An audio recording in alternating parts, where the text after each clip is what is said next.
Урматтуу Москвадагылар, мына ушинтип шашлыктын сезону келди да. Силер үчүн жазып койгон ырым бар.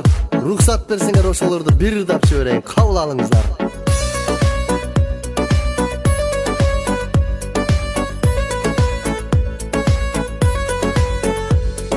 Барыбыз бирден быхалып эртең шашлыкка кеттик, эт алып бирге бир жерге чогулуп, барыбыз олугуп ойноп келели жакшы бир жерден. Барыбыз бирден быхалып эртең шашлыкка кеттик, эт алып бирге бир жерге чогулуп, барыбыз олугуп ойноп келели жакшы бир жерден. Жакшына жер табып шашылып бышырып, ичпестен чекпестен, жакшына олтуруп ичсек да жексек да урушуп кетпестен, олтурган жерлерди жыйнабай кетпесе, аз-аздан ичелик, биз өчүп калбайлык, көп ичип ас болсок тез үйгө кайтайлык, законду сыйлайлык, чиндилик кылбайлык, Москвада иштейбиз барыбыз ар дайым. Барыбыз бирден быхалып эртең шашлыкка кеттик, эт алып бирге бир жерге чогулуп, барыбыз олугуп ойноп келели жакшы бир жерден. Барыбыз бирден быхалып эртең шашлыкка кеттик, эт алып бирге бир жерге чогулуп, барыбыз олугуп ойноп келели жакшы бир жерден.